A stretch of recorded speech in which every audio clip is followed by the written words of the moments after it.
Yo, what's up? It's your boy JJ. In today's video, we're reacting to unavoidable male canon events. These are basically events that every male has been through. And if you haven't already been through them, you will go through them at some point in your life. And you can't avoid them. They're not avoidable. You cannot avoid them. They're going to happen to you at some point, whether you like it or not.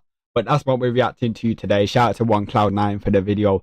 As always, bro's always dropping banger videos. So yeah, go and watch this one. Let's get it, man. Check out the original link in the description, but let's get it. Male canon events. First up, fumbling a 10 out of 10. You know, I'm not gonna lie, this is one of the worst. This one, you know what? This one ain't happened to me yet. And I don't think it will ever happen to me, to be honest. I said these are unavoidable. I said you can't avoid these. It's impossible to avoid these. But bro, I get no action, man. I'm a lonely ass motherfucker. I'm a lonely ass motherfucker. I can't even pull the clap things. Never mind the 10 out of 10s. Nah, I'm lonely, cuz. I'm lonely. Hit that subscribe button so I can get my money up and pull some bitches. Please, please, subscribe. I'm so lonely. This one's in my opinion. Reason why we've all been through this. There's always been that one girl that you thought you had in the bag. I mean, she was fine, beautiful, gorgeous. I mean, in your mind, she goes band for band with SZA, Lotto, and Ruby Rose. Like, you feel me? And for some wild reason, you think you actually have a chance with that girl. And you try to get her, and you're doing good. And then randomly one day, she just goes. And for the rest of that week, you're just contemplating, scrolling through your text, looking at what you could possibly have done wrong. Thinking maybe she forgot about the text. Maybe you said a weird joke, or just something random. Just whatever your brain can imagine for her to actually ghost you, because of course it's not just you. Well, nigga, hate to break it to you, she likes a guy and it's not you. Game is game. And the worst part about it is that oftentimes the next week she ends up hard launching with her new man, and when you see him, it's somebody you don't even think is better than you. Well, brother, hate to break it to you, but he is. And then when they eventually break up, you're gonna be right back on her feet begging for her to take you back. But before that, you will go through the I hate that bitch phase. After every man goes through a heartbreak, they always hate the girl for a little bit. It's inevitable, bro. Every single bad thing that you've noticed and garnered about her in the past couple of years, it just kind of comes flowing back into your brain in one rushing, angry moment until it eventually boils over and you realize you don't really hate her. Facts, bro. It's just all the emotions boiling up, innit? I mean, of course, bro. Of course, after you get your heartbreak and all the emotions are going to be boiling up, and then you're going to be filled with frustration towards that goal and shit. But then it does go away, and you're like, you know what? Like, still fuck her, but you know what? I don't hate her. I don't hate her as much as I thought. You're just sad that she's gone. But you still go through the phase, though. Then you get sad, and you're a little bit depressed, and you're wondering why it didn't work out. Maybe you'll never find love again. Maybe something else won't happen. I don't know. You just stress. But usually you end up doing all of this stressing late at night, which leads you to the third male canon event: 3 a.m. motivational workout. Oh, we've all, yo. You cannot tell me you ain't been through this. Every motherfucker's been through this, where you're just lying in bed against 3 a.m, bro, and you just got some random ass motivation, yeah, to get up, start cleaning up, or start doing some press ups, or start working out. You have some next motivation. Nah, we've all been through this. You cannot say you haven't been through this, especially as a guy, bro.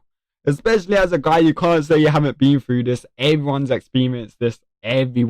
Every single guy alive has experienced this. All of us, we've all been through. Whether it was a breakup or a heartbreak, or maybe you just realized you're a bum. You went through that phase where you thought at 3 a.m. in the morning, you was gonna change the world. You started doing push-ups, started watching David Goggins videos. And you're up all night feeling motivated and thinking that you're finna rule the world. You're finna be the most swole, chiseled, drizzled, gizzled, diggled, fadiddled, top tier man that you can be. And then you wake up after you pass out on the floor from doing all of them push-ups. Look at your surroundings, realize your room is still dirty, and then eventually come to the realization that you'll never be that guy. But you know something else that can send you into this motivation? Literally, bro, you have all this motivation, and then you wake up the next day and you're like, I ain't that guy, bro.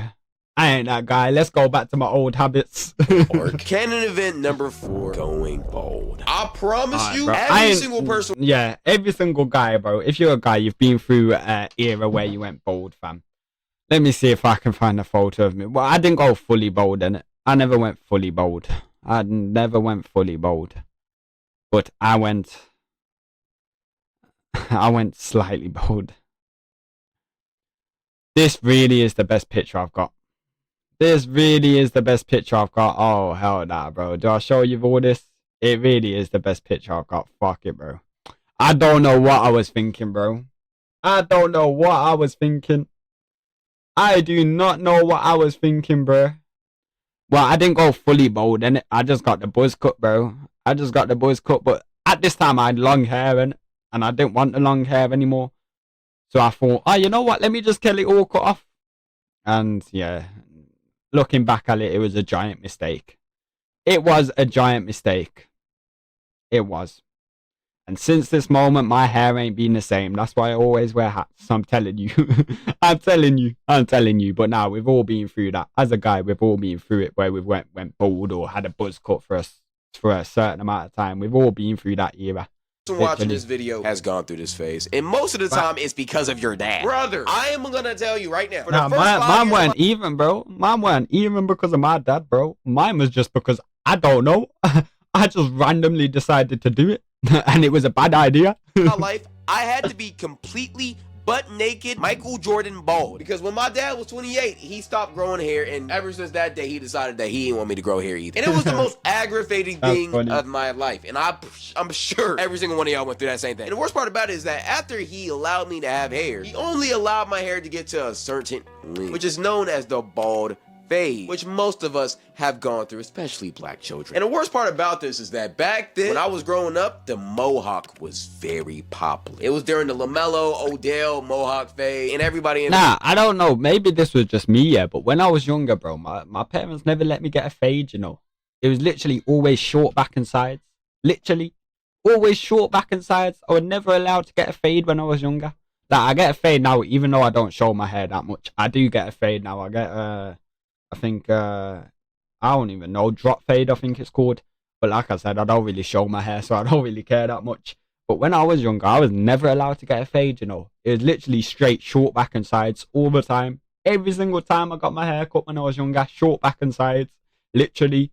And I know other white guys out there can, like, be on the same shit with me. You can be on the same wavelength with me on that, bro. Just short back and sides, no fade, nothing. I know there's white guys out there who can relate. Their mother wanted a mohawk, and I wanted that so bad, but no, I couldn't get it because my dad said, and I quote, "If you get a mohawk, you have to walk around naked everywhere because the Mohawk tribe did." Yeah, I don't know why that nigga said that. That was some fucked up shit. But basically, he was just trying to get me to be bald like him. So hey, yeah, I guess it kind of worked for a little bit. Now we got these.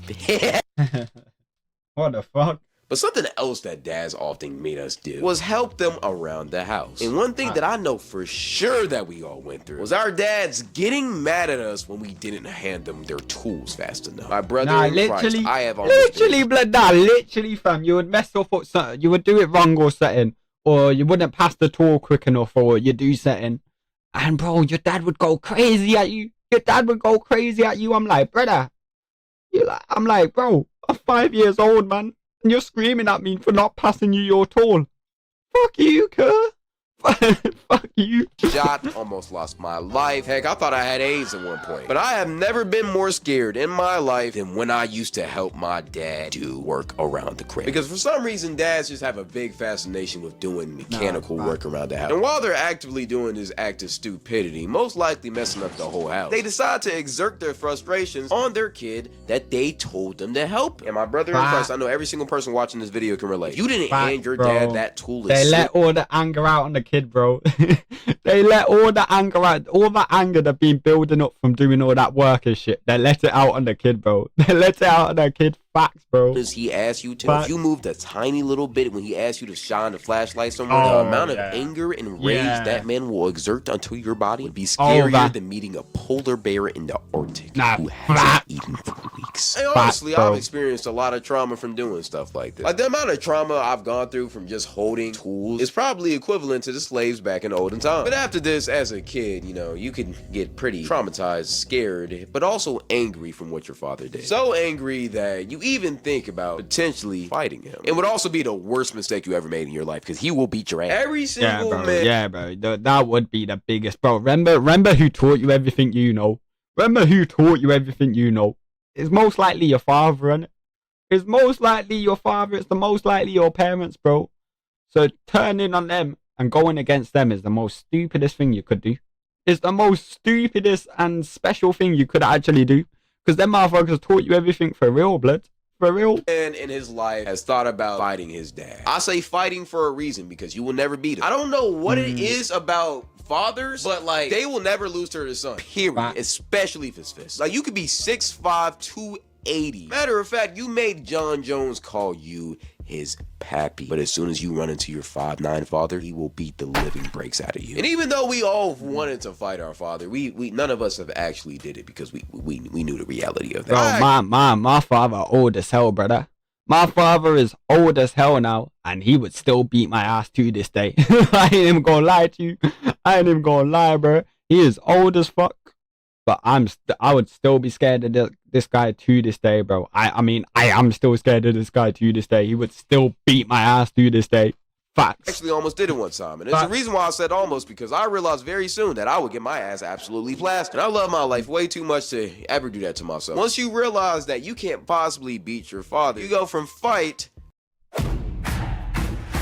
Shit, look. Yeah, fuck the ads, man. I'm just trying to watch the vid. Flight. Which leads me to run away. 6. Running away. Every man has thought about running away from home. Brother, Nah, I cannot facts, explain. bro, facts. You know when your parents are having a go at you and they've really pissed you off and you're really annoyed, bro. You're going like, right, that's it. I'm leaving. Storm upstairs. You start packing shit and you're like, yep, I'm running away. I'm gone now. Bro, we all did that as kids. Don't even lie to me, bro. We all did that as kids, fam. We would get in a mood with our parents and then storm upstairs and say we're leaving, yeah, and start packing our bags. And then we realise, oh shit, where am I going to go? We've all done that as kids, bro. Don't deny it. We've all done it. We've all done it. Explain to you how many times I thought about running away as a kid. The crazy part about it is I live in a 2-parent household, suburban home, live in Nashville, Tennessee, a predominantly white city. I live in the suburbs of the suburbs. You will see white people walking their dogs and kids playing in the street. I live a good life. I had a good childhood. I even went to private school. But for some reason, whenever my mom pissed me off. That's W, bro. W childhood, W growth, you know what I'm saying? W childhood. Saying, but I'm pretty blessed myself, you know what I'm saying? I grew up in a household of 2 parents. I got siblings and shit that I grew up with as well. And yeah, I mean, I wouldn't say I live in the suburbs. I definitely don't live in no posh area. But I don't live in like a poverty area, you know what I'm saying? I just live in like middle class, I think you would call it, or just like, yeah, alright area, you know what I'm saying? It's not like rough. It's not like the suburbs. It's not posh. It's just alright, you know what I'm saying? It's just an alright area. You get me? For my dad did something I didn't want to like. I always thought about getting a big ass stick, a little red piece of cloth, tying it together, and putting all of the important stuff in my life, like the PS4, in the sack, and walking right out. I feel like this is a Canon event, not just for guys. I feel like it's everybody. We as literally men are the ones who are actually the closest to doing it. Because I'm not gonna lie, one time I literally started packing my bags because my mom pissed me off so much. And I was almost done doing it. I was so close to committing. And then I realized how badly my mom would beat my ass if I actually ran away. So I just stayed. And that's what usually happens because it's never worth it. But usually that type of stuff would happen when you get grounded. And something else you would do when you're grounded is thing number 7, reading a Diary of Wimpy Kid book. I don't know why we all did this, but we all read that book in our literally, bro. Literally, even me who's from the UK, bro, I've read that shit, no, I didn't read it, actually. I'll be real. I didn't read it. I'll be real, yeah. This might not be for me still. I've never, like, bro, I've just hate my whole life. I've never been able to read. Like, I can read, yeah. Like, give me something I can read, but a book, I just can't read a book, bro. I actually can't read a book. I'll pick it up, yeah, and 2 seconds in, I'll be like, nah, man, I can't do this, bro. I just hate reading, bro. I've always hated reading from young as well, blood. From young, I've hated reading. It's just never been for me. I can't lie, bro. Like, it just makes my head hurt, literally. Our parents took away our phones or PS4s or whatever. Like, it was just Canon event to the fullest. And if you wasn't a guy, if you was a girl, you would probably read the Dork Diaries. I feel like guys also read the Big Nate books, stuff like that. It's just that same type of category genre. And I would always get those books at the Scholastic Book Fair too, bro. Cause like, nigga, whenever that boy Jeff Kinney cooked up a book, I ain't gonna lie, niggas was on they seats, on they toilet, locked into them joints. I'm not gonna lie. But something that's also tough though is number 8. Realizing you'll never go pro in the sport you love. You know, as a man, I feel like this is actually the most heartbreaking thing. I can't because for me, bro, I realized this though, bro. I didn't, bro. So obviously over there in America, the basketball is a big thing, but over here in the UK, it's football. Football is the big thing, or soccer. That's what you Americans call it, but we all know it's called football. But it's football over here, and to be fair, growing up in it, like growing up, I didn't really play that much football, so I pretty much always knew I weren't gonna make it pro. I pretty much always knew I weren't gonna make it pro. But then there was a period of time where I played for like a good amount of time. We played football on a regular basis. When I say a regular basis, we played football every day.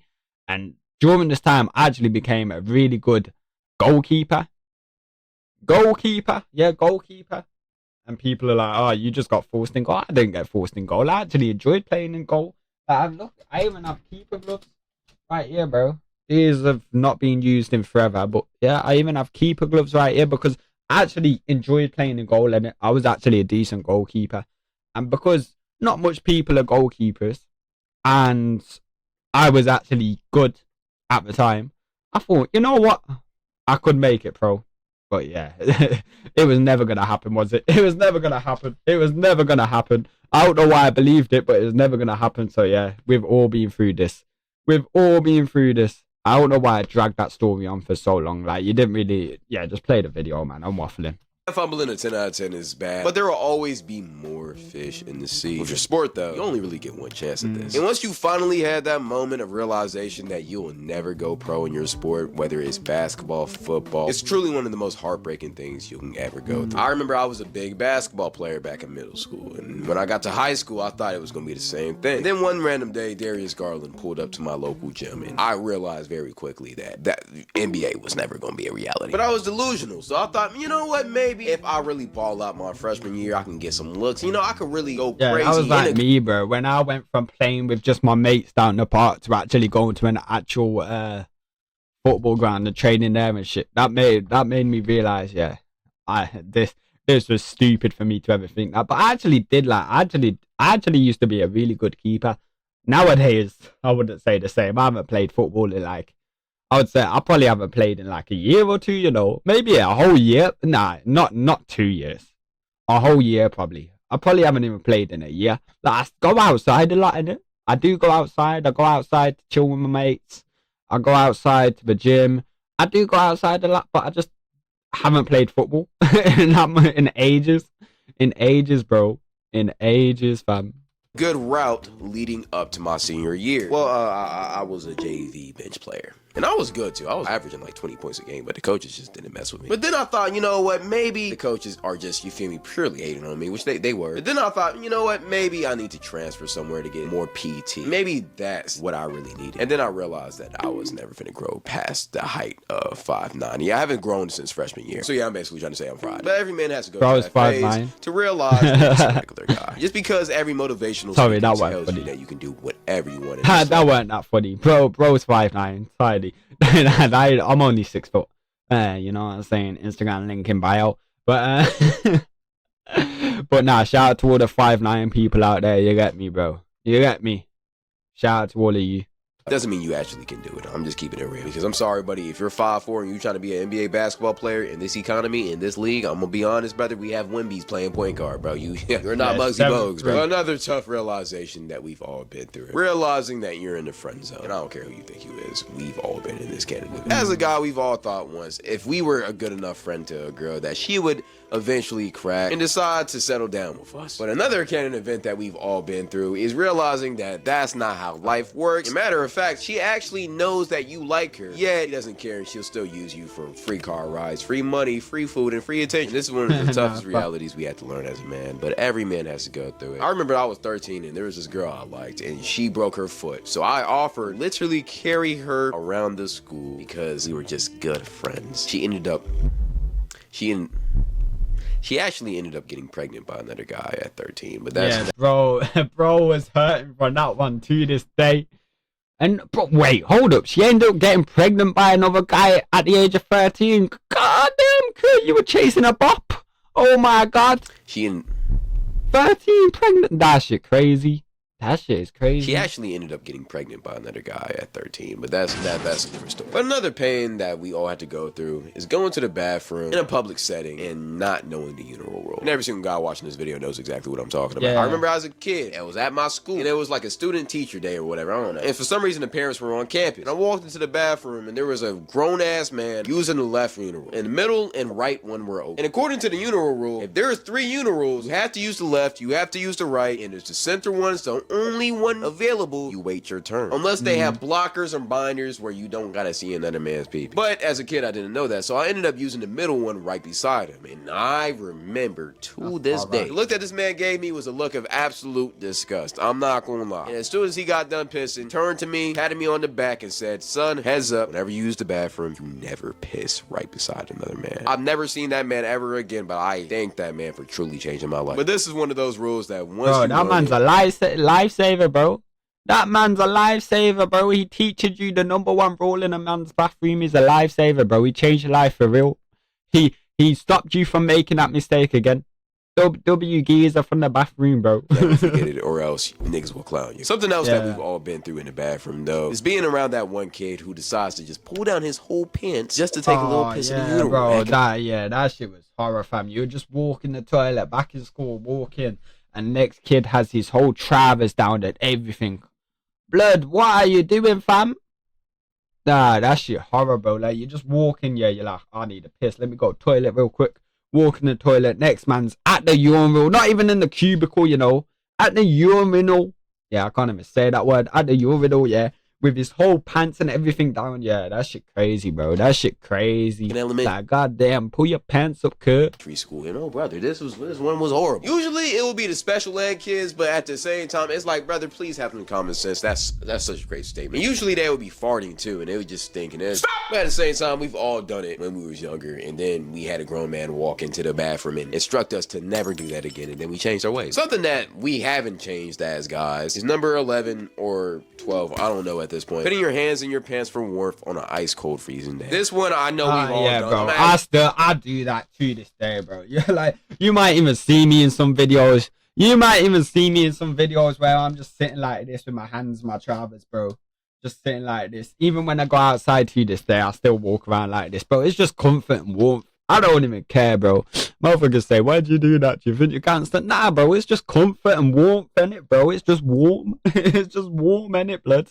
It is. Doing it right now, I'm not gonna lie. And no matter if you want to be honest or deny it, we've all done it. Let's just keep it real. It's amazing. It's one of the most sensational feelings ever. You get to put your hand next to life. It's amazing. I don't know. It's just vibey. Here's the thing with this stuff. You gotta be very careful where you do this at, because doing it while nobody's around is cool, but if you're in a crowded room space and you just got your hands in your pants, like, brother, who raised you? That's where the creep allegations come in, and you don't want that. They don't understand, but at the same time, nah, but that's why you know, bro. That's why you got shorts on underneath, innit, bro?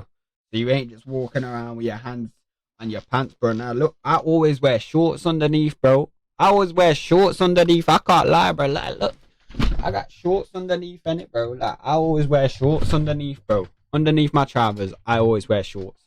And I can't lie. A lot of people in the UK do as well. I don't know about America over there, but a lot of people in the UK always wear shorts under the Travers. Me and my friends have said this, yeah.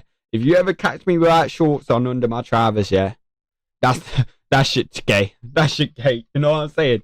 That's how it's all in the UK. I can't lie. That's how it's all in the UK. But yeah, carry on. That was just waffle. The next Canon event that we've all been through is chilling around the house playing GTA or Fortnite or something. And then all of a sudden, randomly, you just feel a sharp pain in your balls. And you just start clenching them. You start grabbing them. You start praying to God because you think that you'll never have kids again. You start wondering if you have cancer, or maybe you got an STD, or maybe if you gooned too much. I don't know what you did. And then after it goes away, you immediately get on your knees and pray to God, promising him you would never jerk off again. If he heals you. Nah, yo, facts. We've all been through this. Yo, facts.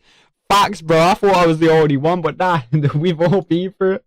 We've all been through it. Facts, bro. Off again if he heals your pain. And then 3 nights later, you end up jerking off again. But hey, game is. But after you goon, you get a negative feeling. You feel shame. You promise to God you will never do it again. Yet you feel defeated. See, this right here is what we call post-nut clarity, which is the next Canon event and probably the most popular one. Because the only time that you won't feel this is after the first one you do. Back when you were most likely younger, which is sick, honestly. It's sad that so many the little kids are gooning, but it's whatever, I guess. And after that first goon, you felt alive. You felt like you just discovered the greatest thing on earth. Then after that second one, you really quickly realized that you just formed and started an addiction that you'll be very lucky to get out of. There's downhill, and you just keep on getting more downhill until you eventually stop and become a better human being, which a lot of y'all haven't done. Let's just keep it real. At the same time, though, you will never escape post-nut clarity, even though I had one homie who did it like 10 times a day, and apparently he just stopped having it, but he also 10 times. looked very depressed, so I think he just had it permanently. You already know what I'm finna say, though. Game is game, jizzle is jizzle, and don't fiddle your pickle. Let's get to it. But it's a part of being a man, and game is game, and that's just how life is. When you retain that, though, you will get superpowers. Powers that would never be feasible to that average gooning man. And you do that as soon as you get into the next canon event, aka semen retention. Every single man has gone through this. I don't care what y'all say. We've all gone through semen retention. We thought that by holding our seed, we would turn into spiritual soul or something. In all reality, you kind of do. I'm not gonna lie. You kind of get superpowers. You feel like you can move mountains, start thinking more clearly, you start getting more ideas. There's really no negative to holding your seed. And then we eventually all fail. But at the same time, we keep on going. But the first time you go on this path, you think you're a superior human being, though. You think you're better than everybody because you can hold your seed, and you call all of the regular 1 to 2 time a week gooners peasants in your eyes. You think they're just weak, inferior beings, and that's just how you will think until you eventually become one of them again. Game is game. But the last canon event I want to talk about is video games falling off as you get older. This one's more of a maturity thing. As you get older, I don't know if it's just me, but like video games just aren't as fun anymore. Facts, bro. Facts. I mean, I've said this in videos before, multiple videos actually. I've never been a gamer. I've never really been a gamer. I've been more of a kid to go outside, play sports and all of that shit. But there was a couple of games I enjoyed playing. But as you get older, bro, like I used to have my PlayStation on a lot of the time. Now I can turn my PlayStation on, yeah. Look, like just scroll through the whole menu. Just scroll through the whole menu, all the games and everything can be like, yeah, this is ass, and turn it straight back off. Games no longer hit the same for real, blood. Shit is so ass. The only games I play now is NCAA, and it's really just to cool down and just to beat my friends. I'm not gonna lie. I can't get immersed in a game nowadays like I did back when I was younger. Maybe it's because I have responsibilities, or maybe it's just because games fell off. I don't know what it is, but it's kind of sad. Hopefully GTA 6 can bring that back out of me, but so then we'll see. But I feel like facts. GTA 6 better go crazy, you know. GTA 6 better go crazy, bro. I mean, it's already gonna break records, and we all know that, blood. We all know GTA 6 is going to break records. And kind of goes through this, and if you didn't, shouts out to you. But hey, go ahead and tell me anything I missed. If you like this video, go tap into my streams. They're very entertaining. Joe, shout out to OneCloud9. That was a W fucking video. I enjoyed this video, bro. I enjoyed this video so much. I can't lie, bro. It's a good video to react to, man. It was a good video to react to, and I can't lie, I just hope it gets views, man. My videos are being flopping lately. I'm just reacting to the best shit I can find right now. Like I said, like when there's some major drama going on, I always react to that. But when there's no major drama going on and shit, I just find these type of videos to react to, and I actually enjoy reacting to them. But the real question is, do you lot enjoy these videos? And if you do, let me know in the comments, and if you don't, let me know what you would like to see me react to in the comments down below. But other than that, yeah, this has been me reacting to unavoidable male canon events. These events probably already happened to you, but if they haven't already happened to you, they will definitely happen to you once in your lifetime if you're a male. But hey, I appreciate you all watching. It's been a W video.